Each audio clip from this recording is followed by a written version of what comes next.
Bienvenida a mis hermanos que nos están viendo.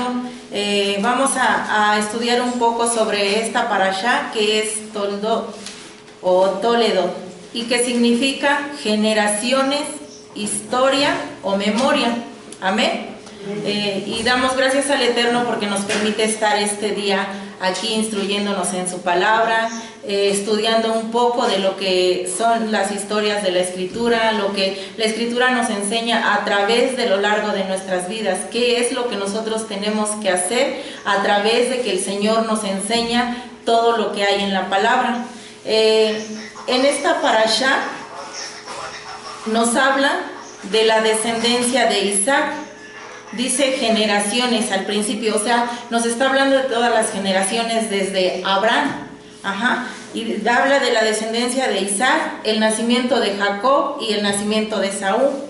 También nos habla de cuando Isaac se casa con Rebeca, y dice la palabra que luego de haberse casado 20 años, durante 20 años ellos no pueden tener hijos. Y también nos habla y dice que después de esos 20 años ellos oran a Dios para que Rebeca pueda concebir, pero también nos dice la palabra que ese embarazo fue un poco difícil, fue un poco complicado. Después de todo esto, Rebeca va y consulta al Eterno, y yo creo que usted se sabe toda la historia, porque esta parashá inicia en Génesis 25:19 y termina en Génesis 28:9. A lo largo de toda esta historia nos va relatando los sucesos que pasaron en ese tiempo. Va Rebeca y consulta al Eterno y Dios le contesta, porque ella le pregunta por qué en su vientre hay una lucha, hay una batalla, dice la Escritura. Y dice la palabra que Dios le contesta y le dice que dentro de su vientre hay dos naciones. Y también le contesta y le dice que su hijo menor prevalecerá sobre el mayor. Todo esto yo creo que nosotros ya lo hemos visto.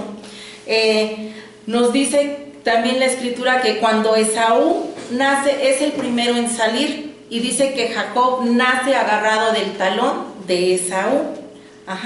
Todo esto tiene mucho significado. ¿Por qué? Porque nos está hablando de cosas del alma y del espíritu. Entonces, Isaac, dice la Escritura que prefiere a Esaú y Rebeca a Jacob. También nos habla de cómo Esaú vende su primogenitura por un plato de lentejas, dice la Escritura. Entonces, nos habla también de cómo Isaac presenta a su esposa como su hermana, por temor a ser asesinado. ¿Por qué? Porque dice la Escritura que Rebeca era una mujer muy hermosa, muy bella, y él tenía ese temor de que por su belleza ella fuera codiciada por el pueblo de los filisteos. Entonces también nos habla de cómo Isaac trabaja la tierra, cómo destapa los pozos que su padre Abraham cavó, y también dice que cava nuevos pozos.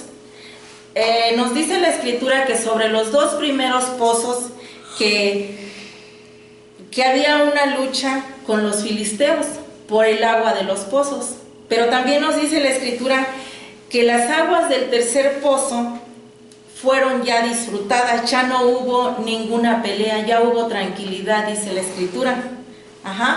Pero también les comentaba que dice que pasan 20 años para que Rebeca pueda concebir. Y esto es bien importante, ¿por qué? Porque nos deja una enseñanza muy maravillosa. Hace 8 días me parece que nos enseñaban y nos decían que los patriarcas y las matriarcas todas eran estériles. Primero fue Sara era estéril, y después Rebeca, y ya después dice la Escritura que también Raquel es estéril. Pero es algo importante todo esto porque nos deja un mensaje. Ahora, ¿cuál es el mensaje? ¿Por qué las tres eran estériles? Vamos a entrar un poquito en ese tema y Es bien importante saber por qué y para qué, porque todo tiene un propósito, todo lo que Dios hace tiene un propósito. Le voy a invitar que abra su escritura en Génesis 25:20. Cuando lo tenga me indica con un amén.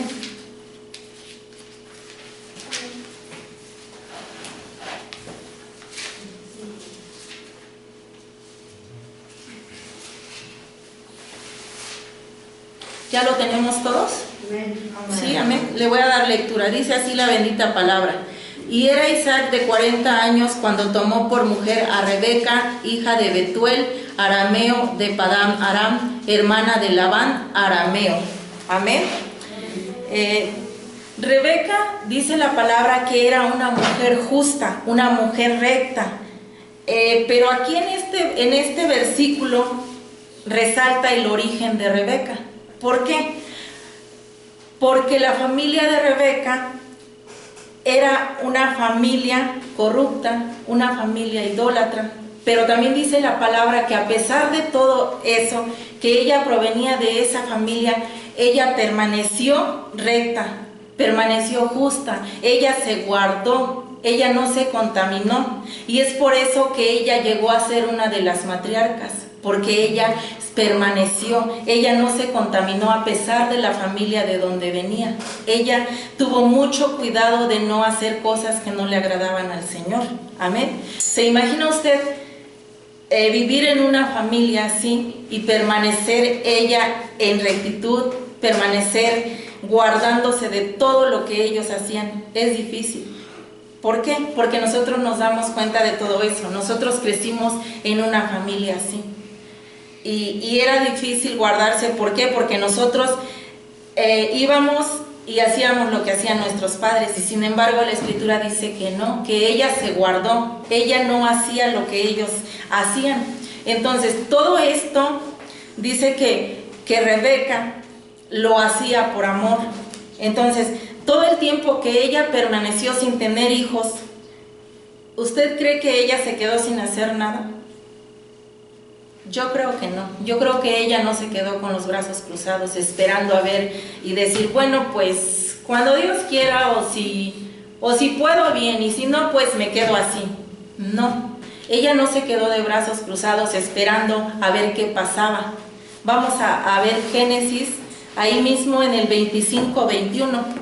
Si alguien quiere darle lectura, adelante, puede participar.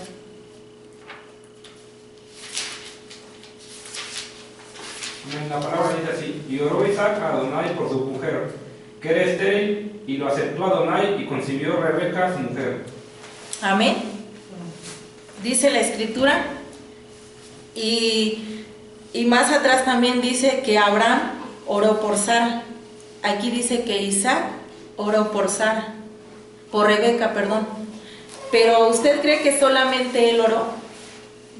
No, ¿verdad? Yo creo que los dos se pusieron a orar. Ellos empezaron a rogarle al Señor en oración. Empezaron, dice la Escritura, que llevaron sus plegarias delante del Señor. Y una plegaria o una oración, a veces nosotros la tomamos como una petición para algo que queremos. Pero ellos entendieron algo bien importante. Hoy les voy a hablar un poquito sobre la fe. La oración o la plegaria no es un medio para conseguir algo, sino que es el objetivo, la meta misma para que Dios haga su voluntad en cada uno de nosotros. A veces nosotros lo vemos como un medio para obtener lo que queremos, pero eso lo hacemos en nuestras fuerzas, en el deseo carnal de nosotros a veces. A veces nosotros queremos obtener las cosas, pero dice... investigando un poquito encontré esto que decía que la oración no es el medio para conseguir lo que queremos, sino es una meta, un objetivo para que Dios cumpla su voluntad en cada uno de nosotros. Eso fue lo que el Señor, que nuestro Creador hizo en Abraham, en Isaac y en Jacob. En ellos se cumplió la voluntad del Señor. El Señor prometió que nos iba a dar a un Salvador, y por medio de todos ellos viene la descendencia de nuestro Señor Yeshua. A través de ellos nosotros pudimos tener el acceso, porque de ahí viene nuestro Mesías, de ahí viene nuestro Salvador. Entonces, todos Y cada uno de nosotros tenemos que entender esto, que nosotros, todo lo que venga a nuestras vidas tiene un propósito, así como Sara, así como Rebeca, así como Raquel, que eran estériles, tenía un propósito. Entonces, nosotros no tenemos que ver los problemas o las circunstancias como una dificultad, nosotros las tenemos que ver como un propósito que el Señor tiene para nuestras vidas. Porque dice que la esterilidad no era el problema, sino que era la solución y el resultado de la bendición que Dios tenía preparado para ellos. Ahora, a lo mejor nos preguntamos a veces por qué o para qué todo esto. El Señor permite ciertas situaciones a veces en nuestra vida. ¿Por qué? Porque Él quiere que nosotros regresemos a Él. De la misma manera que estos hombres justos, que estas mujeres justas regresaron al Señor y le buscaban con todo su corazón, así el Señor quiere que nosotros seamos. Porque dice la Escritura que ellos fueron hombres y mujeres de fe, que estuvieron siempre conectados con la presencia del Señor. Entonces, en este tiempo, el Señor quiere lo mismo de nosotros. Él quiere que nosotros nos mantengamos en fe y que estemos conectados con Él. Porque a través de nosotros estar conectados con Él, vamos a recibir bendición, vamos a recibir las promesas. Así como ellos recibieron las promesas, también nosotros en este tiempo las podemos recibir. Pero recuerden, no es para lo que nosotros queremos, es para lo que Dios tiene preparado y quiere que nosotros hagamos aquí en esta tierra. Así que lo que nosotros debemos recordar siempre, que si Dios le permitió a estas mujeres, a estos patriarcas que eran estériles, las mujeres, y les permitió que tuvieran hijos, ¿se puede usted imaginar qué no puede hacer el Señor con nosotros? El Señor puede hacer muchas cosas en nuestra vida. La cuestión aquí, el problema a veces somos nosotros, porque no le permitimos al Señor que Él haga lo que tiene que hacer. A veces nosotros mismos le cerramos la puerta al Señor. ¿Por qué? Porque queremos luchar en nuestras fuerzas. Queremos nosotros hacerlo conforme a lo que nosotros creemos que está bien. Pero no, ellos nos dejan un ejemplo muy maravilloso, porque dicen, ellos acudieron al Señor, ellos no acudieron a otro lado, ellos esperaron el tiempo justo, el tiempo necesario, esperando la respuesta del Señor, siempre conectados con Él, siempre manteniendo su fe. Ellos mantenían en todo momento la fe y creyéndole a Dios que Él lo iba a hacer en el tiempo que Él quisiera. Entonces nosotros tenemos que tener esa misma fe, tenemos que permanecer conectados con Él y creerle que a su tiempo Él va a hacer lo que Él desee con nosotros.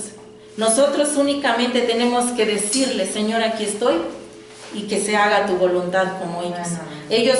Ellos fueron y le dijeron, Señor, pues pasa esto, mira, este es mi problema y aquí te lo dejo. Tú sabes en qué tiempo, en qué momento, cuándo lo vas a resolver. Yo no puedo hacer nada, pero sabemos que el Señor sí puede hacer grandes cosas, que el Señor puede hacer maravillas en cada uno de nosotros. Además, todo lo que nosotros vemos como problema, Dios lo ve como una bendición. Dios no lo ve como un problema.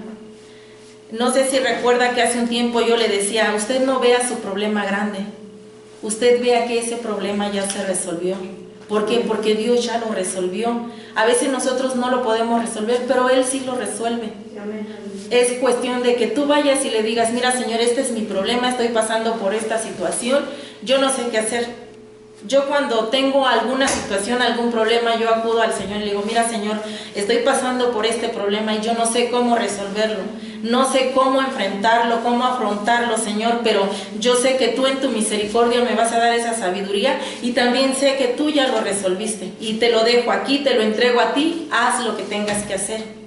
Y de verdad, hermanos, que han pasado grandes cosas, grandes milagros, grandes promesas que he recibido del Señor en todo este tiempo que yo he estado con Él. ¿Por qué? Porque permanezco en su presencia, permanezco sirviéndole y aparte porque mi fe está con Él. Yo siempre le digo, Señor, no permitas que mi fe se caiga, que mi fe decaiga. Manténme en fe todo el tiempo. ¿Por qué? Porque recuerde que todo lo que hay en este mundo, todo lo que vivimos aquí, es una lucha, es una batalla. ¿Por qué? porque a final de cuentas es una batalla del espíritu que define y divide el alma. ¿Por qué? Porque yo les decía en un principio que dentro del vientre de Rebeca había una lucha. Había una lucha entre Esaú y Jacob. Dice que ellos luchaban en el vientre de su madre. Pero usted, ¿por qué cree que luchaban? Porque uno quería salir primero. El hijo que es primogénito en lo espiritual tiene mucho valor, tiene mucho peso. ¿Por qué? Porque el alma y el espíritu dice, e investigué un poco sobre esto y decía que ellos luchaban porque uno buscaba la espiritualidad y el otro buscaba lo del mundo físico. Entonces, dice la escritura que cuando Rebeca va y consulta con el Señor le responde y le dice: hay dos naciones dentro de ti, hay dos reinos divididos dentro de ti. ¿Cuáles eran estos dos reinos, estas dos naciones? Esaú y Jacob.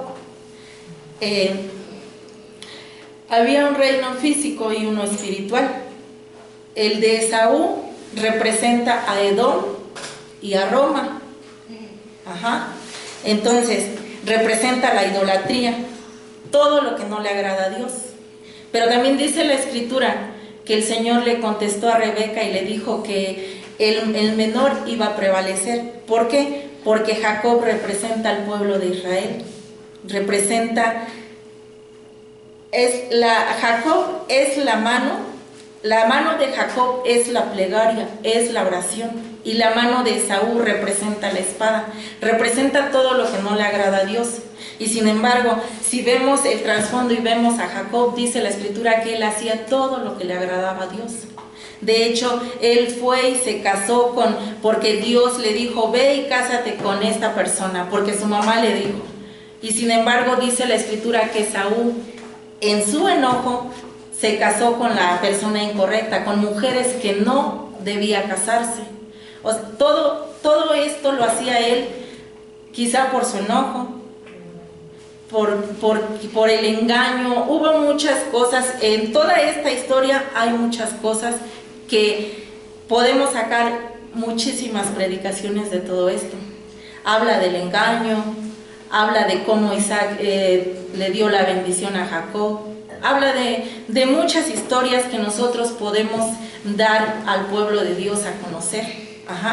Pero también es algo importante conocer y saber, porque dice que después de todo esto, todo lo que ellos lucharon, todo lo que hacían dentro del vientre de su madre, ya cuando estaban en el mundo físico también ellos lucharon, también ellos peleaban.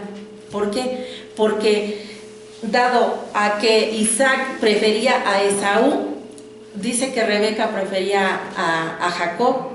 Entonces, cuando Isaac iba a bendecir a Esaú, Rebeca lo escuchó y dice que ella ayudó a su hijo para vestirlo como Esaú.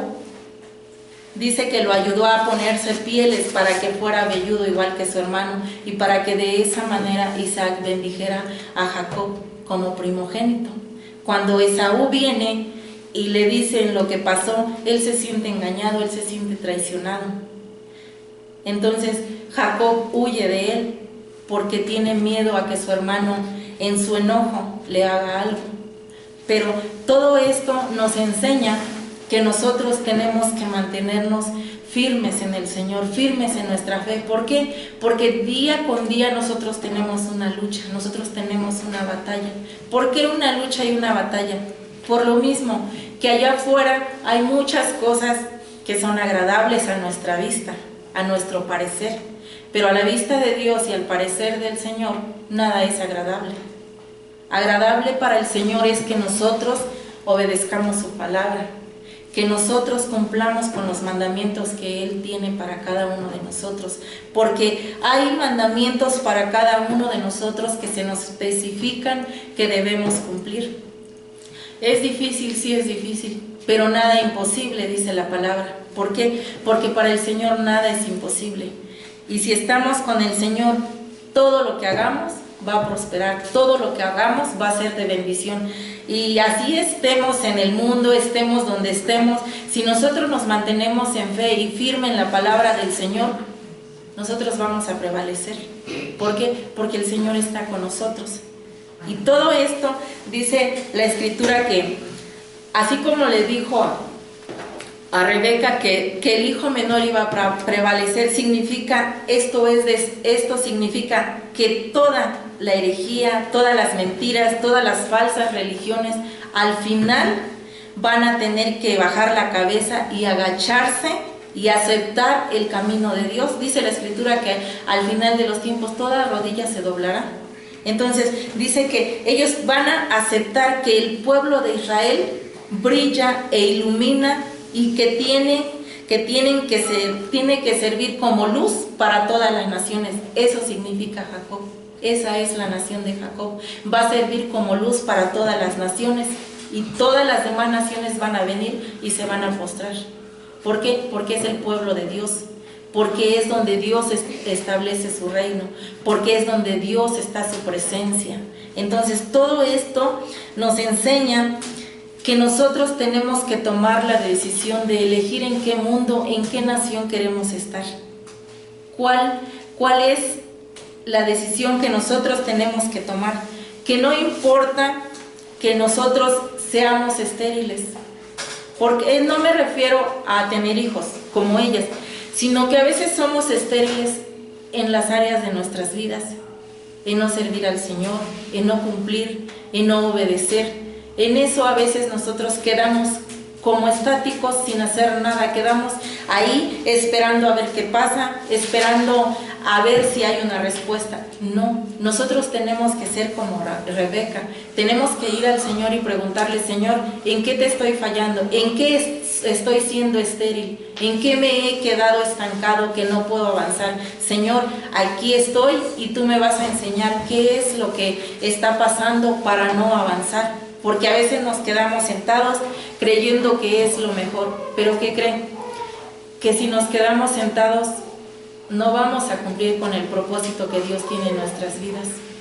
Sin embargo, si nosotros tomamos una decisión y vemos qué es lo que nos conviene más, si estar allá afuera o estar acá sirviéndole al Señor, nosotros tenemos que tomar una decisión y elegir. ¿Qué vamos a elegir? La decisión es de nosotros. Si elegimos el mundo material, que tiene vanidades, cosas pasajeras, cosas que no nos sirven de nada, o elegimos el mundo eterno, donde hay paz, donde hay amor, donde hay gozo, donde hay prosperidad, donde hay felicidad, fidelidad, donde todos tenemos que estar en comunión con el Señor. ¿Por qué? Porque recuerde que el camino del Señor no es fácil, nada es fácil. Hay a veces muchas trabas para que nosotros avancemos, pero ¿sabe por qué? Porque el enemigo no quiere que nosotros avancemos. El enemigo no quiere que nuestra fe permanezca en el Señor. Por algo, la Escritura dice que Abraham fue el padre de la fe. ¿Se imagina? Abraham, Isaac, Jacob y muchos más siervos del Señor que hay en la Escritura, dice que fueron hombres de fe. Y eso lo puede ver usted en Hebreos 11. Todo el capítulo de Hebreos habla de la fe. Habla de hombres de fe, de mujeres de fe. Así como ellos, como los patriarcas, como las matriarcas, ellos mantuvieron su fe, también nosotros tenemos que mantener nuestra fe y nos tenemos que mantener conectados con nuestro Creador para que nos vaya bien en este mundo. ¿Por qué? Porque la fe proviene del Creador y todo es para bien, dice la Escritura. Dice que todas las cosas nos ayudan para bien. Si nosotros mantenemos nuestra fe en el Señor y nos mantenemos conectados, ¿qué cree que va a pasar? Vamos a estar bendecidos, grandemente bendecidos, dice la Escritura. Ellos fueron grandemente bendecidos. El Señor le prometió a Abraham que de él, ¿qué iba a haber? Muchas naciones. Ajá. Entonces, si él le prometió a Abraham que iba a haber muchas naciones y que a través de él todos iban a ser bendecidos, nosotros somos bendecidos. Amén. Gracias a que Él le permitió al Señor y le creyó al Señor que Él iba a hacer en su vida lo que Él le prometió. Él le dijo, a cierta edad yo te voy a dar un hijo. Y el Señor lo cumplió. Amén. Él esperó, le creyó y obtuvo la respuesta que Él quería. Entonces nosotros debemos creerle al Señor. Si el Señor le dice, esto es para ti, a lo mejor no es en ese tiempo, va a ser en el tiempo que Dios quiera, no en el tiempo que usted o que yo queramos, sino en el tiempo que el Señor quiera. Entonces nosotros tenemos que mantenernos, perseverar, esperando y confiando que el Señor nos los va a dar todo a su tiempo. Amén. Amén, aleluya. Bueno, pues espero que haya sido de bendición y que el Señor siga dándonos la oportunidad de seguir predicando su palabra. Y les invito a que pues nos mantengamos conectados y en fe delante de la presencia del Señor, ya que esto nos va a traer mucha bendición. Shalom. Amén, aleluya. Shalom, hermana Eli, hermana Claudia, shalom.